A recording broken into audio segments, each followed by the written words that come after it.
આજની બે મોટી વૈશ્વિક સમસ્યાઓમાં વૈશ્વિક તાપમાન વધારો અને પારિવારિક સંબંધોમાં અણબનાવ છે।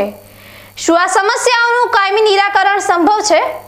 આ ગહન વિષયને અનુલક્ષીને ડીસાની એન્જલ સ્કૂલમાં એક મહત્વપૂર્ણ સામાજિક શિબિર જીવન વિદ્યા શિબિરનું સફળતાપૂર્વક આયોજન કરવામાં આવ્યું છે।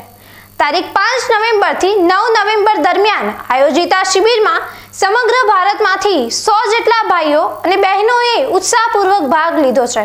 શિબિરનું પ્રબોધન આઈઆઈટી કાનપુરથી ડોક્ટર શ્યામકુમાર દ્વારા કરવામાં આવ્યું હતું।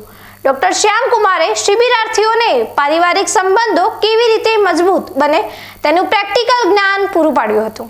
આ શિબિરના સફળ આયોજન અંગે વાત કરતા એન્જલ્સ પરિવારના ગિરીશભાઈ પટેલે જણાવ્યું હતું કે પરિવાર અને સમાજમાં વિશ્વાસનું સંપાદન થાય તેવા ઉમદા હેતુથી સમયાંતરે આવી પારિવારિક શિબિરનું આયોજન કરવામાં આવતું હોય છે।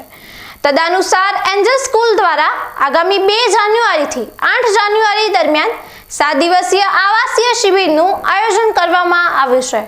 આ આગામી શિબિરનું પ્રબોધન શ્રી સોમ ત્યાગજી દ્વારા કરવામાં આવશે। અંદાજે સમગ્ર ભારતમાંથી 300 જેટલા ભાઈ બહેનો આ શિબિરમાં ભાગ લેવાના છે। જે મિત્રો પોતાના પારિવારિક સંબંધો વધુ મજબૂત બનાવવા માંગે છે અને આ જીવન વિદ્યા શિબિરનો લાભ લેવા માંગે છે તેઓ રજીસ્ટ્રેશન કરાવી શકે છે। ચાલો સાથે મળીને આપણા પરિવારના સંબંધોને વધુ મજબૂત બનાવીએ।